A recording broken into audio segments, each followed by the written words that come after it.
All right, I'm John with Collabra.ai, and we're here to talk about how I use ChatGPT to crush my to-do list while doing other things. So, cleaning the garage, going on a long road trip, reorganizing my office.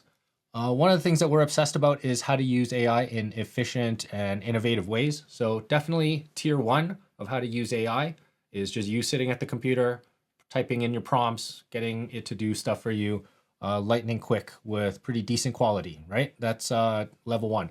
Level two is what we like to call no extra time. So that's where you're doing something else, but using AI to get work done for you. So the classic, it's almost like listening to podcasts or listening to audiobooks, right? You're learning, but while washing the dishes or mowing the lawn or cleaning the garage. So that's what we're going to be talking about today. Level three is the next step beyond that is where you have systems in place where AI is doing work while you're sleeping. And we'll have a bunch of videos to do with that later on. But today, we're talking about crushing our to-do list while doing other stuff. So yeah, I had an interesting week experimenting with ChatGPT, advanced voice mode. So there are definitely a few things that worked and didn't work. So I'll give you a couple, I'll focus on two specific use cases. One was I took a long road trip and it was a 3 hour long trip. And I talked to advanced voice mode ChatGPT to write a bunch of copy for our website. So we're in the process of redeveloping the website and I had to write a whole bunch of copy. So sales copy for each of the pages and then case studies. I was procrastinating on doing these case studies of different work that we've done in the past. And yeah, I'm going to say that my experience was, I'll say an 8 out of 10. Definitely got the copy written out. It saved me a ton of time. So I talked to advanced mode for probably a good 40 minutes before the time limit kicked in. So I didn't know there was a time limit for advanced mode with ChatGPT, but there is. I continued with the project with just the regular mode, which worked okay. We'll talk a little bit about the differences between them in a second. Okay, a few things that I found that were really challenging. Number one is it did rely on internet connectivity, or it would kind of crap out or stall, quite often. And I've actually noticed that even more when I was playing around with it today. So I'm not sure whether this is an internet connectivity issue or a processing speed issue. I'm not 100% sure what's going on there. But I did check my internet speeds. They're perfectly fine on Wi-Fi. And there was still a constant where it would get little hiccups and just stop writing.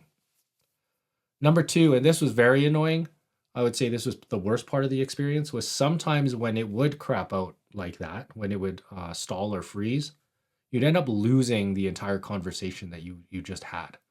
And so I had that happen multiple times. I was telling it to write a piece of content for me based on a story I was telling. I would tell the story, it would start writing it and reciting it back to me, and it was all sounding perfectly fine. Then it would freeze, so it would just stop talking and be quiet. And then when I tried to get it to continue, nothing would happen. And then when I exited out, usually there's like a transcript of all the stuff that has been said, and instead there was nothing. And so that was actually pretty frustrating. It happened at least 3 or 4 times for me in the last few days. So something that you should definitely be aware of.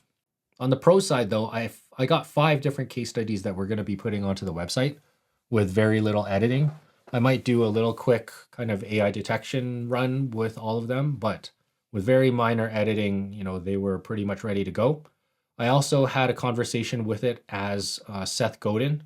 So one thing that I really like to do is pick a personality or a guru or somebody that's really knowledgeable in a space. So whether that's copywriting, graphic design, whatever it is, sales consulting, and I'll ask it questions or I'll tell it my problem. And one of the things that I discovered on the road trip was to tell it to be Seth Godin and what would Seth Godin ask me in order to more accurately and more concisely convey what I was trying to get across to my customers. And I came up with 5 really good questions. And then I asked it to answer them as Seth Godin as well. And it gave me 5 really good answers. So that was an interesting little tip and definitely something that I'm going to be playing around with down the road.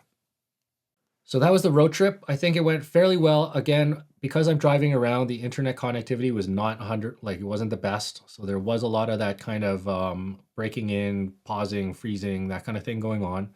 But it wasn't super frustrating. It was actually more frustrating when I was doing this at home, cleaning my garage.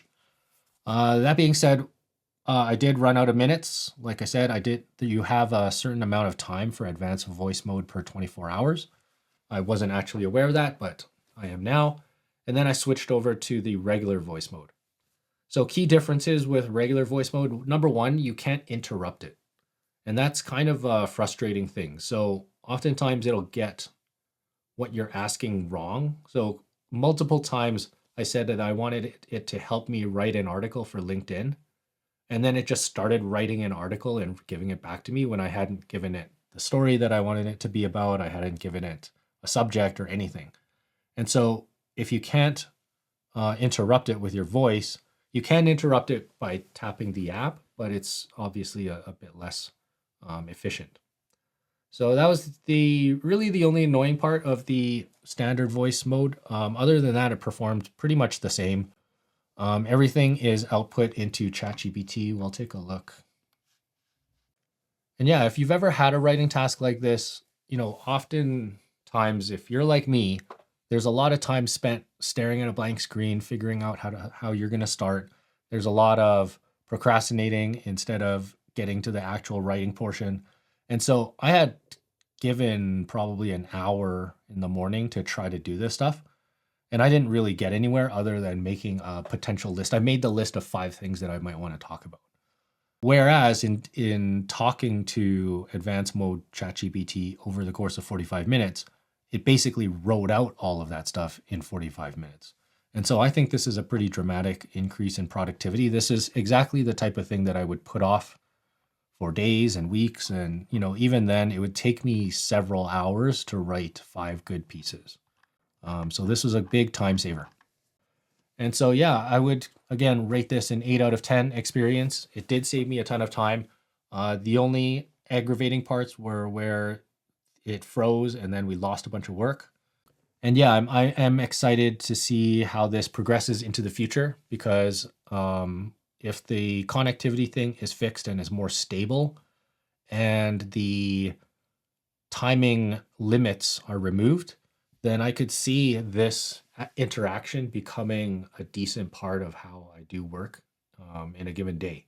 So hope you found that content helpful. If you did, give us a like and a subscribe, and definitely check out a couple of free resources we have down in the link below. We have an AI personality assessment, which is really going to speed up your development in AI, as well as a free Skool community of like-minded people who are all trying to figure out how to use this thing for work.